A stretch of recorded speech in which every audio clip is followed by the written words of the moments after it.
Hey everybody, it's Doc Green, the Road Scholar. Gonna come at y'all with a different kind of video today. This was nothing to do with trucking. I'm gonna talk about one of my hobbies that I love to follow, cyber security, cybernet, cyber warfare, the dark net. Anyway, the reason I do these, gonna start doing these because, well, I like it. Don't know if y'all will enjoy the story or not, but I'm gonna go ahead and talk about it, see how these kind of play out for a few videos and everything. And this is just one of my hobbies. I love following DEF CONs up in Vegas and everything. I love looking on the internet for stuff about hacking and physical penetration testing and cyber penetration testing and things. So I'm going to share y'all one of the stories I heard about, and it's an older story and I've heard about it a while back. But this one's called Stuxnet. Now, a lot of you may not be familiar with this, and I got most of my information from a podcast called Darknet Diaries by Jeffrey Sider. You can find them on iHeartRadio or any other Apple, whatever, downloads. But anyway, everyone pretty much knows the history of the United States. You know, 18th century, we depended on the Navy and the Army for our military force. In the 20th century, we brought in the Air Force. In the 21st century, we brought in what they call cyber warfare. There are 5 domains of warfare that are recognized by the Department of Defense: land, air, sea, space, and cyber warfare. A lot of people aren't aware of this, but yes, the American military, DOD, is very engaged in cyber warfare, both defensively and offensively, supposedly offensively, though they've never admitted it, around the world. Well, they have in one instance, but I'll get on that story on the next one. But anyway, this kind of refers to trucking a little bit. Not really. I'm just, kind of going to tie it in a little bit. But self-driving trucks that are coming out here and everything. People, you don't have to be worried about that right now. Not yet. Our technology is not that far along. And people can still hack even these cyber trucks that are rolling down the road and everything. This is why they're so dangerous and things. But that'd be a story, a different one. But anyway, I'm going to talk about Stuxnet. Stuxnet was the most sophisticated malware ever discovered to date that has ever been implemented in the world. It was somehow Stuxnet infiltrated a Iranian nuclear facility back in the 2000s, 1998, 99, 2000, 2007 was the first time it infected and everything. But I'm going to go ahead and give you no one had ever admitted to doing it, but it is pretty well understood that the U.S. did it, even though the U.S. never admitted to it. Obama was questioned about it. A general who had leaked some information that proved the U.S. knew about it, General Cartwright, he was convicted and later pardoned by Obama. But so everyone pretty much knows, even though the U.S. government never officially admitted it. The amount of sophistication that went into this malware was, oh my God, it was crazy, guys. It was crazy.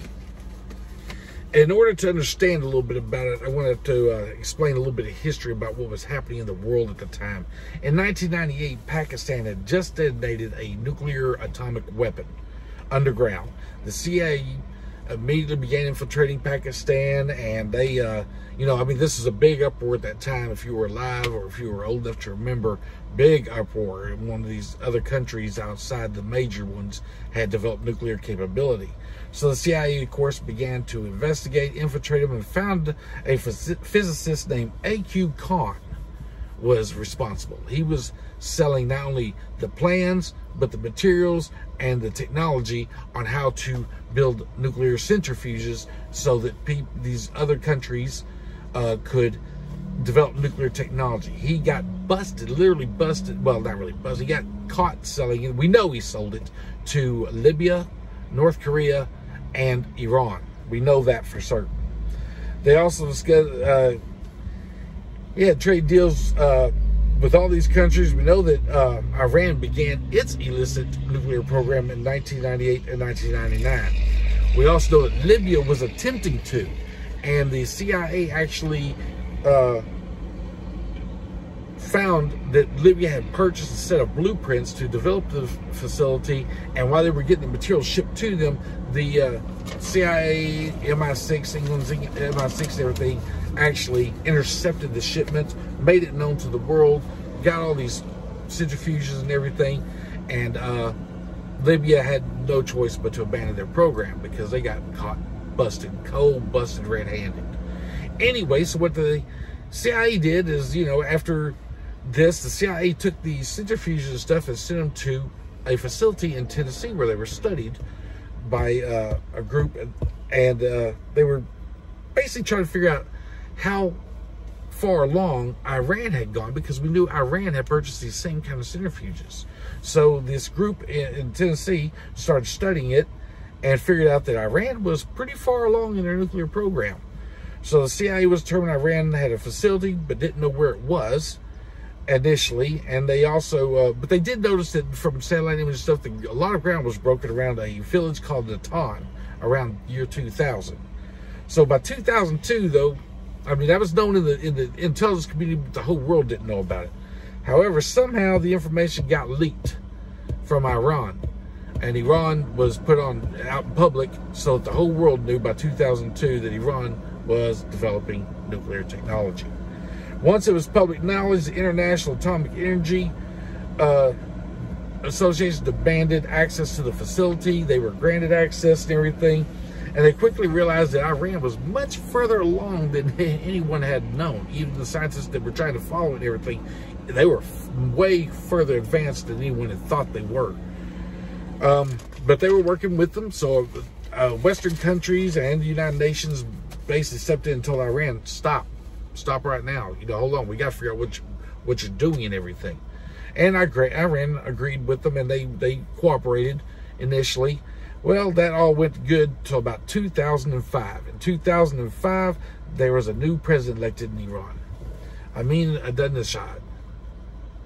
And him and Bush didn't really get along well, to say the least. Tensions have always been high ever since the Iran hostage situation. Ahmadinejad had called Israel a cancer that needed to be removed from the world, all these other kinds of things. And now they decide they're going to go ahead and continue with their nuclear enrichment program. Now, how this plays into cyber, we're going to get to it, okay?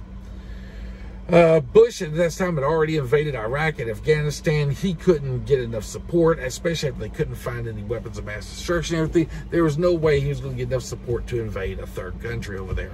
Didn't need to anyway. So Israel, however, was a little bit more on edge, you know, because they have bombed facilities in the past from Iran. They had tried to develop nuclear technology and things, so they were pretty much worried that, you know, what would happen if Iran got a whole nuclear capability. Well, the United States had to figure out a different way of doing things, because we couldn't risk another war, couldn't risk public sentiment, couldn't risk being wrong again, whatever the area was. So they came up with this plan under the Bush administration to sabotage the Iranian nuclear program. But they didn't want to destroy it. They just want to sabotage it, drag it out, make it take longer, so that they could have diplomatic, you know, ways of resolving the issue before things got out of hand. So they came up with this program. It's kind of hard to explain, but Iran played on a lot of the fears of the rest of the world at the time. You know, WMDs were found, things like that. So Iran played it up. They said, you know what? We're going to let in reporters. The president, Ahmadinejad himself, started taking the press on tours, showing them how they're going to develop for energy and this and that. It made a big PR, you know. But Israel, Bush, and England, and a lot of the other countries just didn't quite trust old Iran for some reason. Can't figure out why. Anyway, they didn't trust them. So they had to figure out a way to slow this progress down without tipping their hand that it was them that did it. So they had to sabotage this program. So we needed a new plan, and what they did is they decided that Oak Ridge National Lab had a secret nuclear intelligence division. Now, what this division would do is they would study and monitor other nuclear programs around the world, and they were good at it. You know, they worked alongside the UN's nuclear planning committee and stuff. I mean, they knew what was going on.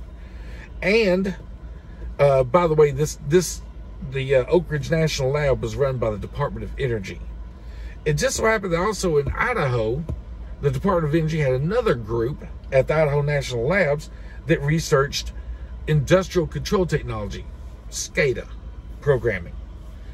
that was also run by the Department of Energy. So they were originally brought in to investigate and see how far along Iran had gone in their program, and when they'd be able to start these centrifuges up and developing the nuclear product they needed for their bombs. Well, someone came up with the idea that, hey, since these guys already know all of this, let's get them to help us devise a way to sabotage this program. In September 2005, Iran announces it's moving forward with its enrichment program. In January and February of 2006, they announced they were beginning to enrich their first batch. This freaked out the world. Stuxnet was not ready yet. Stuxnet is the virus they were working on to try to sabotage the program. I'm going to get more into that in a little bit, but basically it was not ready. They couldn't get it. The program was not ready. It was a malware. And so what they did is they introduced Iran started testing in other facilities around their major one, just doing test runs. So instead they sabotaged these with viruses that caused the centrifuges, once they started firing them up and everything, to spin out of control and literally fall apart. They get going so fast and become wobbly, shake apart and everything. So it set the program back a little bit, not very much.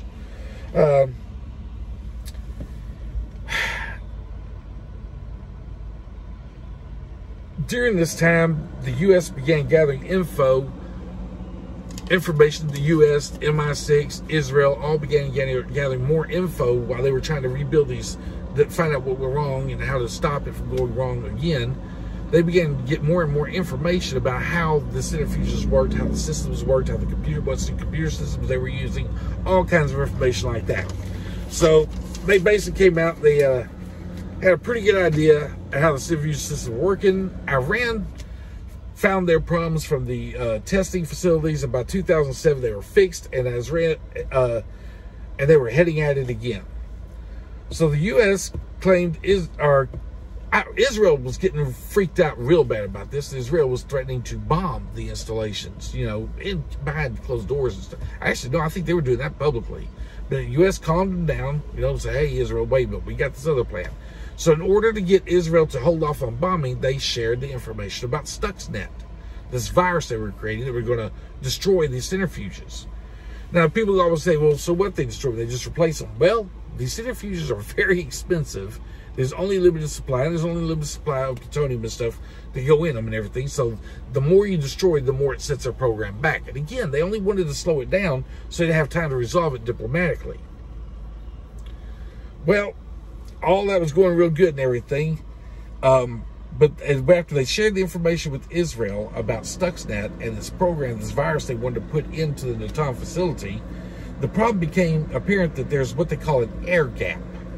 An air gap in a network system is where the network in Natanz was not connected to the internet in the world. It was its own private network. So the problem is, how do we get this virus into the network? To let you know a little bit about pen testing or penetration testing, it's done two ways: physical, where someone physically breaks into a building, or electronically, where they go through computer systems and stuff to get into networks. The pen testing, normally pen testing is done, you make USB drives and you can leave them out on the street and parking lots of buildings and stuff. This happens all the time in the United States and around the world. Ways of smalling hacking groups to penetrate companies' networks that are air-gapped. In other words, not connected to the outside world, or have good firewall protection or whatever. They'll leave things like fire sticks with these programs on and stuff out in parking lots or places that the business associates are allowed to may go to, or some of their IT people may go to, in hopes that, you put stuff on the USB like XXX videos or funniest thing, whatever, little messages on them, and you leave them around, and some people go pick them up, and they go right to work and plug them in their computer at work and download a virus. Well, that was obviously not going to work at Natanz because it was a high security area. There are people that warned not to do that kind of stuff and everything.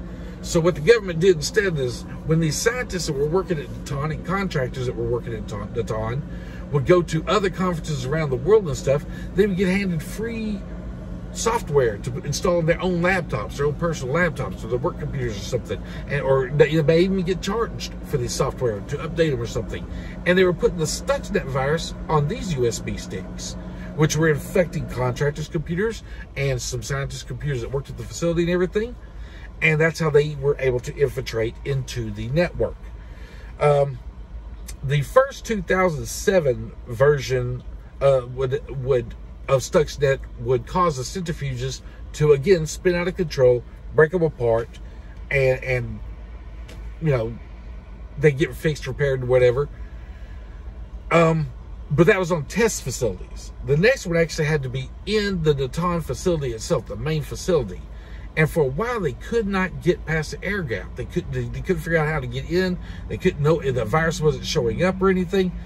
But later, it was known that the virus had infected the computers. The virus was so well hidden that Iran never detected it. And what this virus had 4 0 days.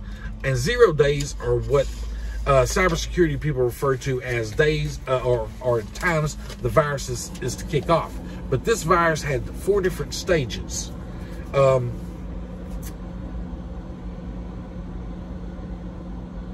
The first 0 day was a way that the virus had to infect at least one single Windows machine, but they made so it would affect all Windows machines. It was a little exploit on Windows that no one knew about at the time.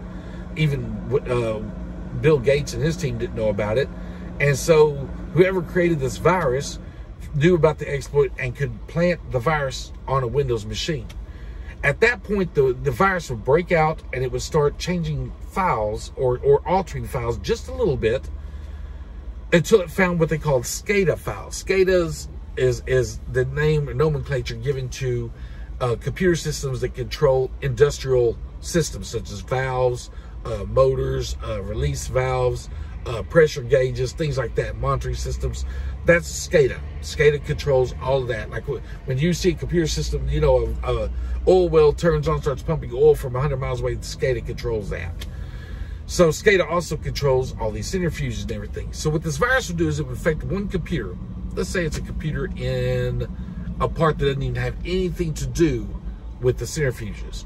But immediately the virus would break out and it would start affecting other Windows computers. And once it was on there, it would start changing those files and it would start looking for SCADA files. Once it found the SCADA files, it would start looking for SCADA files that particularly dealt with centrifuges. It was so well hidden that Iran never detected it. You see what I'm saying? But it was only in their network. Sooner or later, it would find the centrifuge.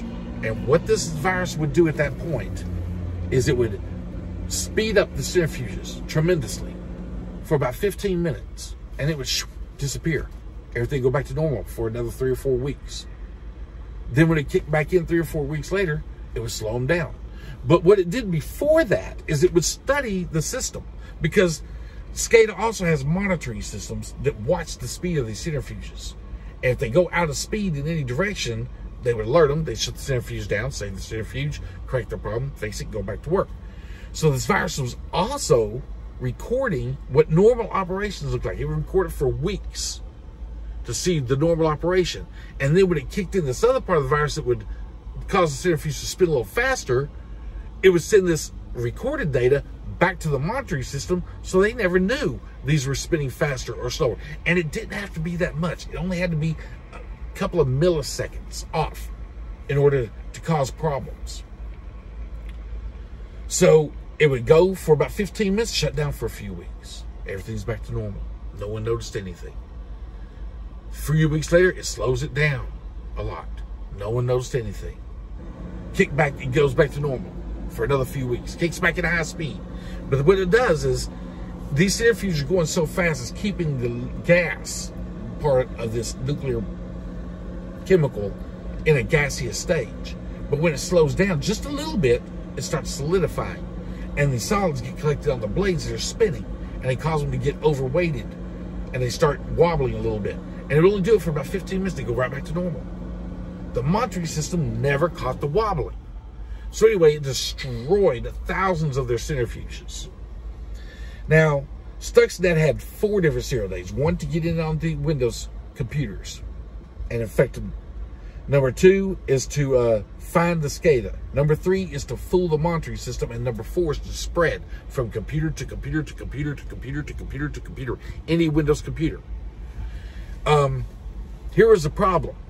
The same contractors that use their computers and same scientists that were using their computers in the facility would also use their computers at other facilities. So when they took it out of the Natanz facility and put it somewhere else, it's on the web. Somehow it got into the wild, what they call in the wild. It got out on the international scene. It got around the world. It started affecting other facilities in other places. This was the downfall of Stuxnet. When Stuxnet was first discovered, it was discovered by a company called, what was that company called? I'm trying to figure it out. I got it in my notes here. Sabotage. Sabotage was the first one to discover it. Now, because it got out here in the wild. If it would have just stayed in the Iranian facility, no one would have ever known anything. It would have just kept on working, Iran would have never figured it out. No one would have figured it out. But because it started happening in other places, they began to realize, okay, this isn't just a problem in Iran. This is something traveling from place to place to place.